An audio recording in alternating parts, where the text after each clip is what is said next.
Salut à tous, donc je vous fais cette petite vidéo parce que je reçois énormément de messages concernant ma précédente vidéo sur YouTube. Et du coup, vu qu'il y a eu quelques changements depuis le Covid, je vais revenir juste sur ces petits points là, comme ça au moins c'est à jour.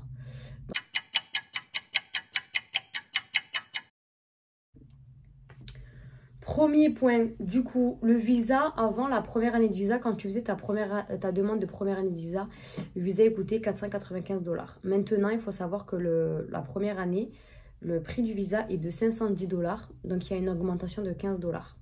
Donc, ça aussi, c'est un changement. Donc, prenez-le en compte. Ensuite, vous n'avez plus besoin d'être vacciné pour venir en Australie. Depuis le 6 juillet, le gouvernement a dit qu'on peut rentrer dans le territoire australien sans être vacciné. Donc pour toutes les personnes qui n'ont pas voulu se faire vacciner ou quoi que ce soit, maintenant vous êtes les bienvenus. Donc vous pouvez venir en Australie sans aucun problème.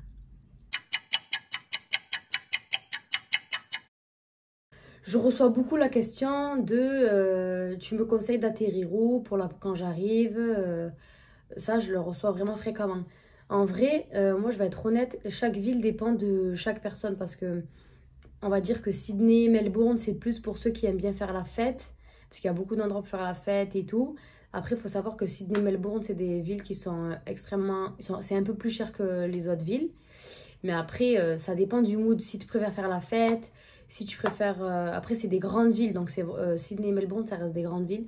Donc, si tu préfères être dans une grande ville, tu aimes bien faire la fête, tu veux rencontrer vraiment beaucoup de monde, ben oui, Sydney et Melbourne, ça vous convient. Après, il faut savoir qu'il y a des inconvénients dans chaque ville. Par exemple, Melbourne, le temps, quoi. Le temps, il n'est pas ouf. Du coup, si tu recherches vraiment que du soleil, etc., c'est plus vers le nord qu'il faut que tu te diriges, etc. Donc vraiment, ça dépend les tempéraments. Moi, je sais que je suis allée dans toutes les villes et j'ai préféré Brisbane. Mais après, j'ai des amis qui habitent à Sydney, j'ai des amis qui habitent à Melbourne. Ça dépend vraiment de chacun. Donc ça, c'est vraiment personnel. Après, tu peux te renseigner sur chaque ville, qu'est-ce qu'il y a à faire dans chaque ville et autour. Et après, tu prends une décision. Mais après, sachez que c'est pas parce que vous atterrissez à Melbourne qu'après vous êtes bloqué à Melbourne. Vous pouvez après partir à Sydney ou à Brisbane ou à Perth ou à Cairns. C'est pas ça qui va vous coûter le plus cher juste de bouger d'une ville à une autre. Donc c'est pas grave si moi je suis arrivée à Melbourne la première fois et j'ai pas aimé. Au bout de 2 semaines je suis partie et je suis allée vers Brisbane. Donc voilà quoi. Donc sachez que c'est pas grave si dès que vous arrivez vous kiffez pas exactement la ville de la destination que vous avez choisie en premier. Ça, c'est pas très grave. Du coup, voilà.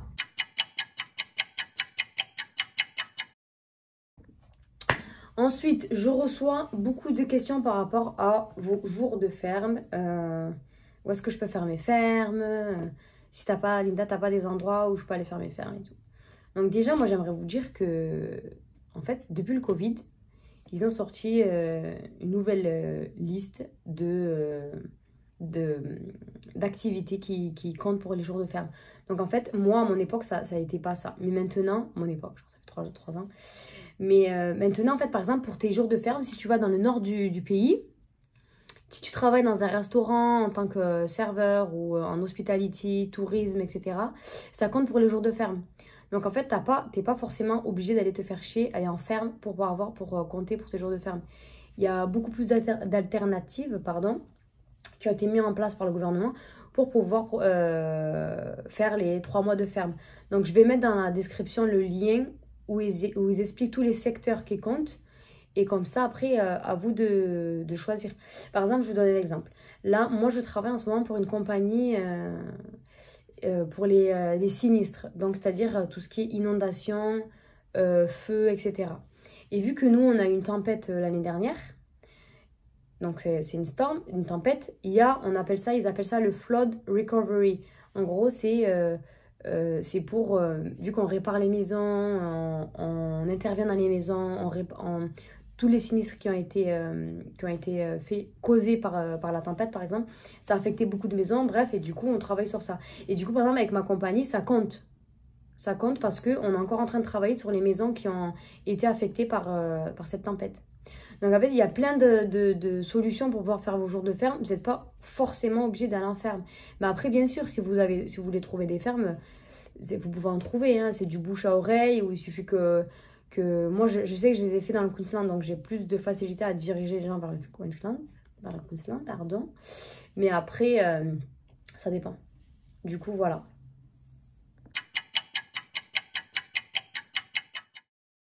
Ensuite, concernant, je reçois aussi beaucoup de personnes qui m'envoient, oui, tu sais comment je peux faire pour rentrer en ferme solaire. Alors, les fermes solaires, c'est facile, vous avez besoin que de la white card. C'est le certificat qui vous permet de travailler dans la construction.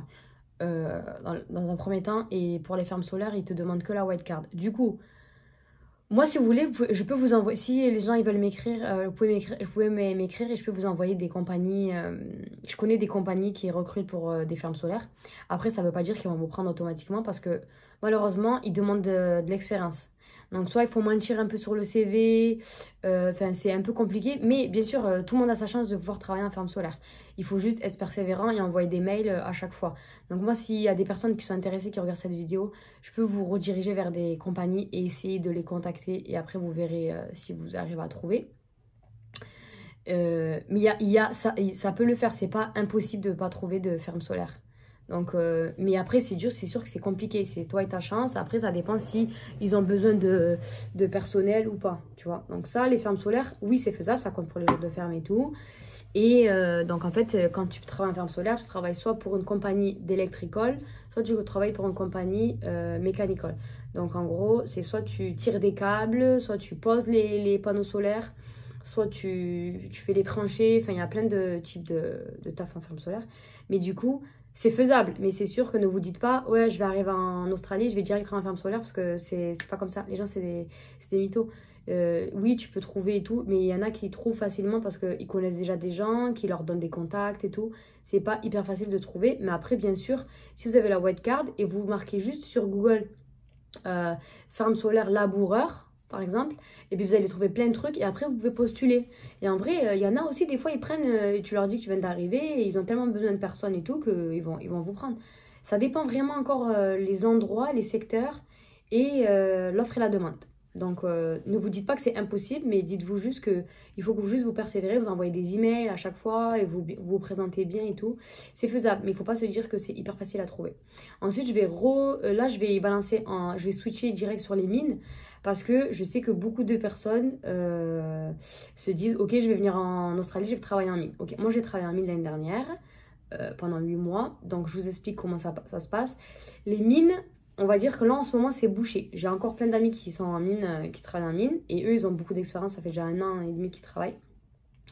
Donc, en fait, il y a tellement de gens qui ont postulé, qui sont à la peur en même temps pour aller en mine, que maintenant, c'est vrai que c'est beaucoup plus difficile d'y rentrer parce qu'ils demandent d'avoir vraiment de l'expérience. Et malheureusement, si tu arrives avec un visa, ta première année, tu peux pas mentir sur ton CV parce qu'ils vont voir que c'est ta première année et que tu viens d'arriver. Du coup, c'est plus compliqué de rentrer en mine. Et sachez surtout que si vous allez en mine, mais pour faire du hospitality, c'est-à-dire ménage et tout, ça ne compte pas pour les jours de ferme. Vous allez bien le voir dans la liste et que je vais vous mettre dans le lien. Il y a marqué ce qui est éligible et ce qui n'est pas éligible. Donc du coup, pour travailler en mine et que pour que ça soit éligible pour les jours de ferme, il faut que vous travaillez en tant que trade assistant. Il y a plusieurs tafs et donc c'est comme ça. Après, bien évidemment, pour ceux qui veulent travailler en mine et qui se demandent quels sont les tickets qu'il faut avoir et tout, il faut avoir les tickets pour être trade assistant. Donc encore ça aussi, pour ceux qui veulent essayer de travailler en mine et qui veulent les tickets, je peux vous envoyer les tickets après en message. Parce que j'ai pas envie de tout remettre là et tout. Mais oui, ceux qui veulent et tout, je peux vous envoyer pour le faire. Après, c'est sûr que c'est un peu compliqué et il faut surtout être patient. Parce que les mines, quand tu postules et tout, le process pour y rentrer, c'est pas en une semaine. Parce qu'il faut que tu fasses un drug test, il faut que tu fasses des tests physiques. Et ensuite, ça peut prendre à 2-3 semaines quand même. Mais il faut que tu arrives à trouver direct. Donc, il faut au moins penser que quand tu arrives, ça met du temps, quoi. Faire les papiers d'abord pour toute ta carte bancaire et tout, etc. Donc, voyez-vous. Mais après, si vous avez besoin, moi, je vous envoie les tickets qu'il faut passer et vous rediriger aussi vers quelques compagnies que je connais. Voilà. Donc, voilà. Ça, c'est le point des mines. On passe au suivant.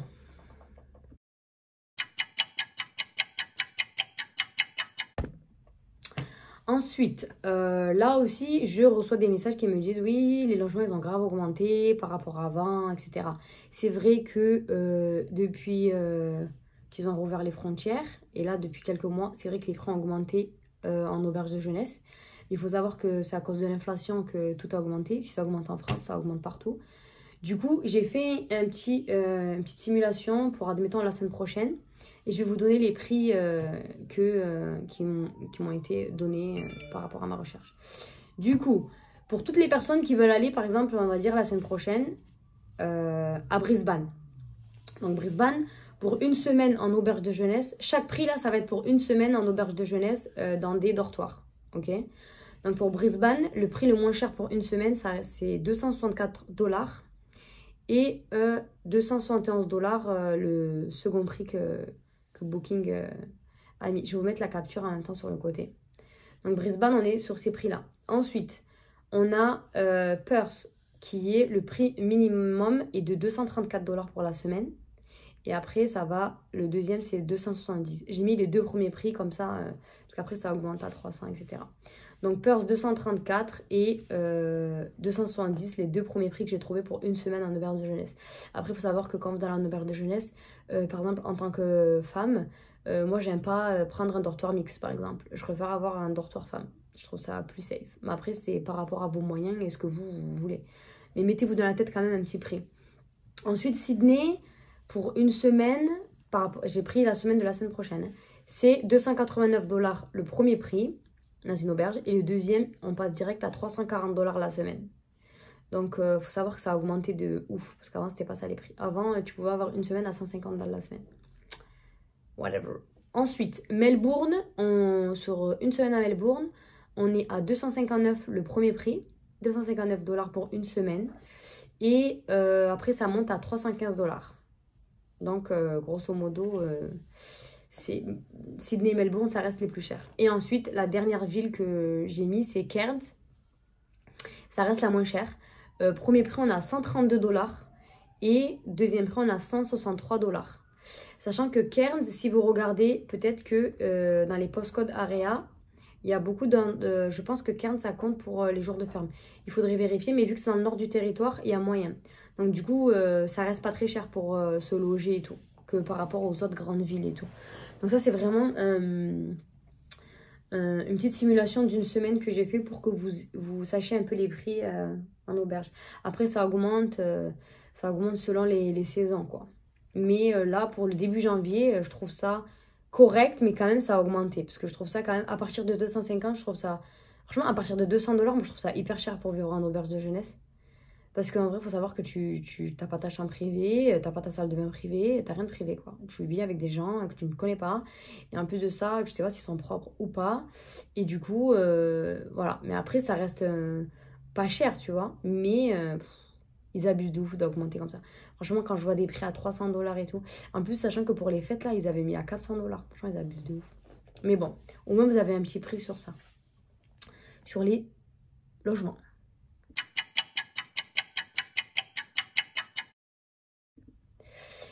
Ensuite, juste, il faut que vous sachiez que l'année fiscale en Australie, elle se termine en juillet. Donc, en fait, c'est de juillet à juillet. Et il y a, pour toutes les personnes qui me demandent comment je fais mes tax returns, en gros, vous allez travailler. Et en fait, à chaque fois que vous allez travailler, vous allez être taxé 15% avec votre visa. 15% de taxes. Du coup, ça va vous enlever les taxes et ça va aller dans votre retraite, dans votre compte retraite. Mais du coup, à la fin de chaque année fiscale, tu peux faire une demande de tax return. Ça veut dire peut-être qu'ils t'ont trop taxé ou que ils t'ont trop taxé. Du coup, tu es éligible, ils peuvent te rendre un peu d'argent. Mais il faut savoir que 15%, tu vas être taxé 15% si tu ne dépasses pas le plafond de 45 000 $ à l'année. Ok? Dans ton année, si tu as travaillé, que tu as gagné en tout que 45 000, ils vont te taxer qu'à 15%. Par contre, si tu dépasses ces 45 000 et tu vas jusqu'à 120 000 $, là, ils vont te taxer à 32,5%, comme les Australiens. Du coup, tu vas perdre sur ta fiche de paye. Donc ça, faites bien attention. Et surtout, après, si vous voulez faire vos tax return, vous pouvez m'envoyer un message. Moi, je le fais chez un mec qui me fait tout le temps. Et franchement, je récupère à chaque fois un bon billet. Donc en vrai, ouais, ça c'est bien. Du coup, tax return, ne surtout pas oublier à faire votre retour de taxe. C'est important et c'est obligatoire normalement. Donc, faites-le. N'oubliez pas. Si vous avez besoin, vous m'envoyez un message.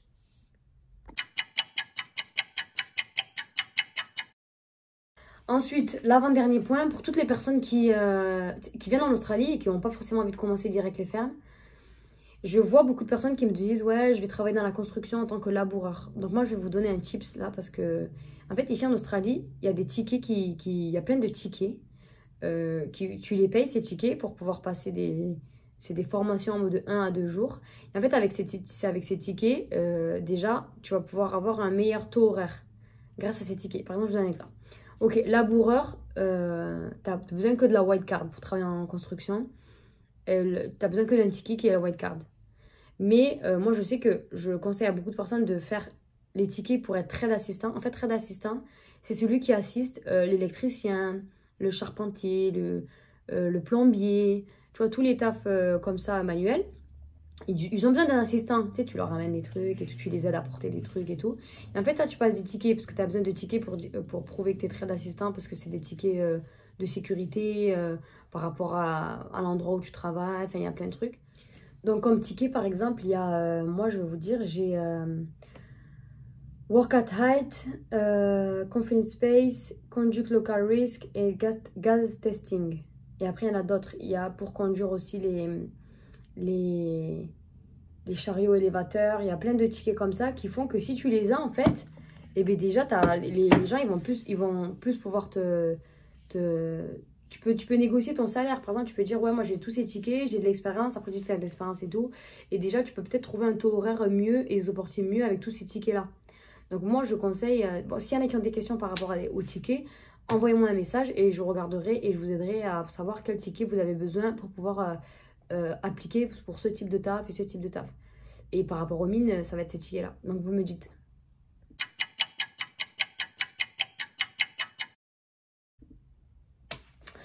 Ensuite, dernier point de la vidéo, parce que ça, c'est un truc qui m'est arrivé cette semaine. Du coup, quand vous achetez une voiture, achetez une voiture en Australie. Alors surtout,